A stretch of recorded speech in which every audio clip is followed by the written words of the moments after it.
Hey, and welcome to the Dad Advice channel. If it's your first time, we're a community created to learn and grow together. If you find this content beneficial, we'd love for you to like and subscribe to the video and share it with somebody that it might positively impact. With that being said, let's get into it.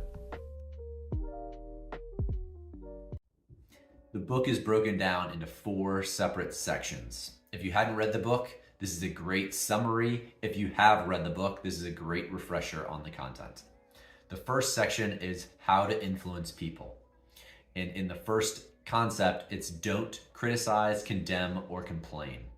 When you do this to another person, it forces them to be defensive and dig into maybe their wrong opinion. Instead, choose to look at yourself and improve what you can about yourself instead of trying to improve somebody else. The second concept is give honest and sincere feedback. In this concept, it's chatting all about how we all crave appreciation. And most likely, we do not get it very often. By appreciating people, we raise them to another level that they might not even know they had and fulfill their basic human needs. Last, the chapter talks about arousing in the other person an eager want. In this chapter, it has a Henry Ford quote, and he says, "The secret to success is to understand the other person's point of view and see things from their point of view and your point of view." And what he is actually chatting about is that to fully understand a situation, you do want to put yourselves in somebody else's shoes and then present things in the way that they would like them to be seen. Often what we do is we present things the way we want them. And often it's very off-putting to the other person because it's not actually what they're looking for, even though they might be one and the same thing.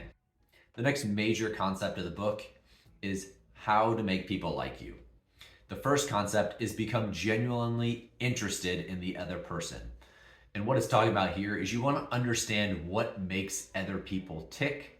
By understanding that, you can kind of use their lingo or use what they're interested about, because most people just want to talk about their interests and aren't interested in what you're interested in.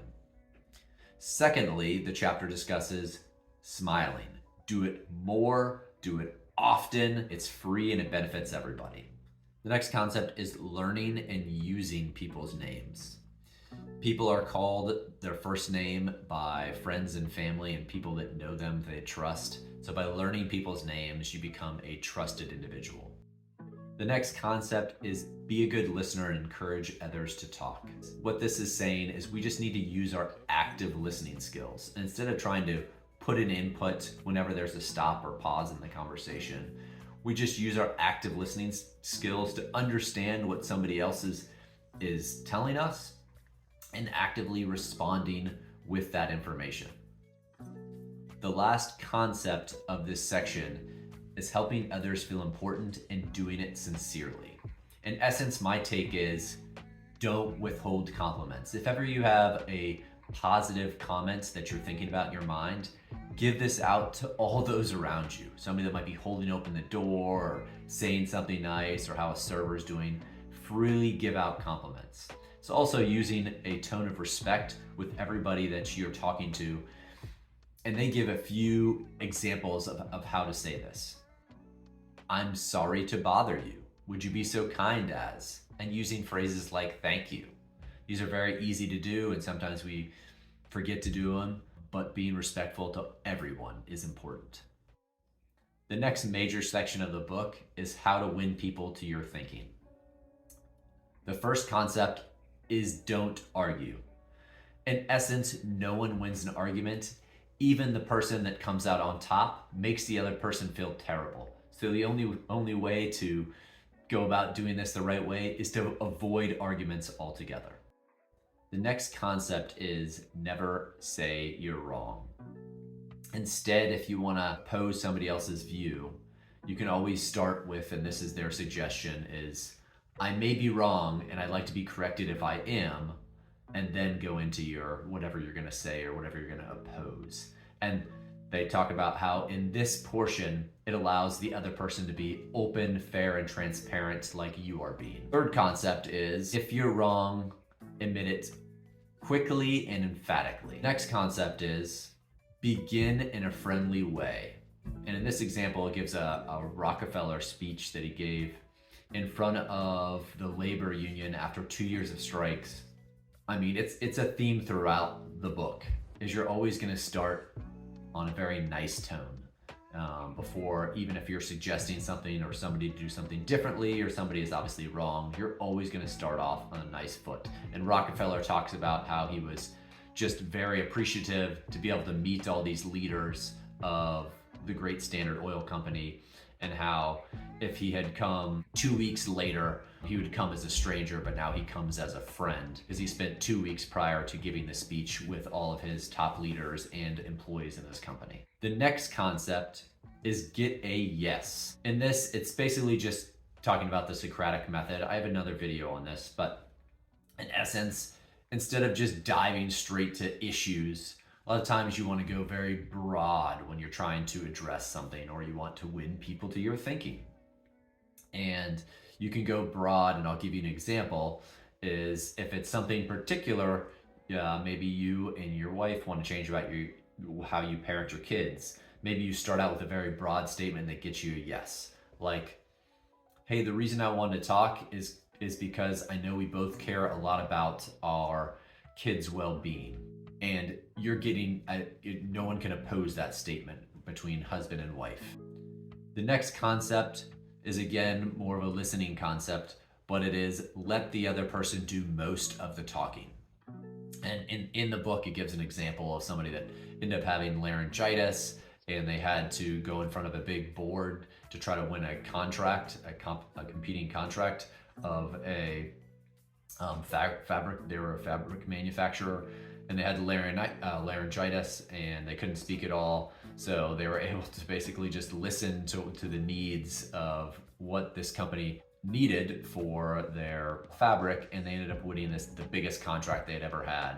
And it was basically because this one competitor didn't really do a lot of talking because of his laryngitis, and he was able to to understand what the needs were that needed to be met.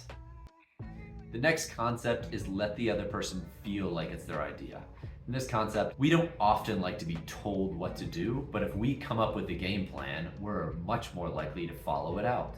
So in this concept, it basically just talks about asking a lot more questions and let other people come up with their ideas. Next concept is be sympathetic with other people's ideas and desires. Again, this is basically just being gentle, being kind, even if someone is clearly or grossly wrong. It's often just easier to deliver them input by sympathizing and say, I totally get why you would do that. I've done X in the past, but sympathizing instead of just being very judgmental. Next, it talks about appealing to a nobler motive. And in essence, how you do this is you try to connect with something else that somebody relates to.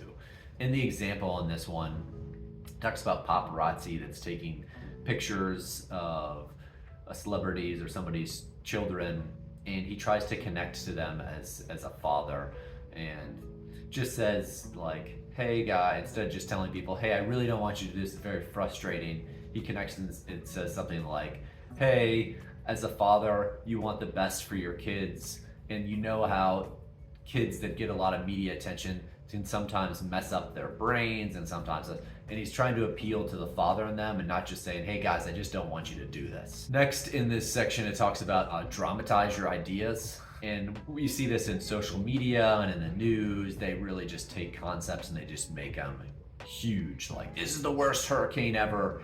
And it's not that bad. But if you really want to catch people's attention, you want to dramatize your ideas. I think one of the examples, it's somebody is trying to pitch a business idea to a grocery store clerk, and he sees that they're wasting a bunch of money at the cash registers with how long things are taking, and he throws down a bag of like pennies to dramatize the idea so it catches the person's attention and go, you're wasting all these pennies every time you do a transaction. To dramatize your ideas. The last concept of this section is throw down a challenge. And this one is just talking about creating a competitive environment can often fuel people to do better, to be at their best. And in this, it gives an example of Charles Schwab in the old Bethlehem steel mills. And he basically has the guys chalk out the number of steel that they did between the night shift and the day shift and on the floor. And it fuels this competition and creates just a way bigger output than they ever had before, just because they threw down a challenge and nobody wanted to be the weak link at the steel mill. The last major section of this book talks about how to be a leader without giving offense or arousing resentment. Often leaders are tasked with changing cultures and behaviors and attitudes in the company. So this section just goes over how to do that in a very easy way. First step is rein in with praise and appreciation. And in essence, this is kind of a theme throughout the book, but you always want to start off with appreciating people and praise if you want some sort of change in attitude or behavior. So you're always going to start off with the good. Second concept is call attention to people's mistakes indirectly. In this, it gives an example again of Charles Schwab, and he's having issues with people that are smoking inside the building, even though there's no smoking signs, and still wants to create that change. And in essence, he gives these people cigars and says, hey guys, here's the cigars for doing great work. I really appreciate you guys, but if you don't mind, if you can smoke these on the outside of the building. And in essence, he is telling them, hey, I don't want you to smoke on the inside of the building without telling them. So he's doing it indirectly. Next concept is talk about your own mistakes before identifying somebody else's. I mean, this is just very common sense that you want to do this, and it makes other people feel much more comfortable and accepting of your criticism. Next, it talks about asking questions over giving orders. And this is a similar theme in the book of asking a lot of questions instead of just telling people what to do.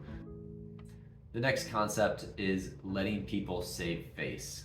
There's no reason for you to tell people, hey, you're wrong, or I told you so. It doesn't make anybody feel good or change any behavior or attitude. Next concept is praise the slightest improvement and praise every improvement. We all like receiving appreciation. We all like receiving praise. By doing so, whether you're a company owner, whether you're a manager, whether you're a parent, you're often to see better results because people want that appreciation.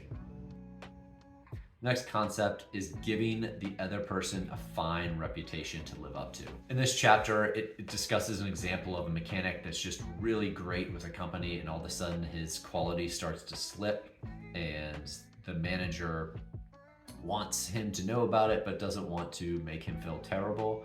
So he calls him in and starts out with all the goods first of, hey, you've been a great mechanic and you've received lots of customer compliments, and that's why I thought you would want to know that your repair quality has slipped a little bit, and I'm not super happy about it. And I'm calling because I thought you would probably not be happy about it because you are a phenomenal mechanic, and I want to work together with you to try to figure out a solution to this problem of lengthy repair times and quality issues. The next concept is use encouragement and make faults seem easy to correct. By praising every single improvement and minimizing faults, it ends up giving somebody a standard to live up to, and shows that you're seeing the improvement, but also doesn't label them as a screw up or that they always do it this way. The last concept in this section is make others feel happy about doing what you suggest. In essence, this is just using massive amounts of empathy and understanding what's in it for the other person, putting yourself in their shoes and understanding why they would even want to do whatever task it is that they need to do. So that's it. It's a summary and refresher of the book, How to Win Friends and Influence People. Just as the quick takeaways from this book, the three main ones that I got are listen, start out by being gentle and kind, and appreciate others. If you haven't purchased this book already, I'll leave a link in the description down below. Feel free to check it out that way. You can always use this as a refresher on the concepts because they will help you in communication, both personally and in business. Have a great one, guys. Hey guys, thanks for listening all the way to the end. We really appreciate you. If you found the content in this video to be useful, or you find that it might make a positive impact in somebody else's life, we'd really love if you'd like and subscribe to the channel and leave comments down below. Thanks so much and have a Kaizen life.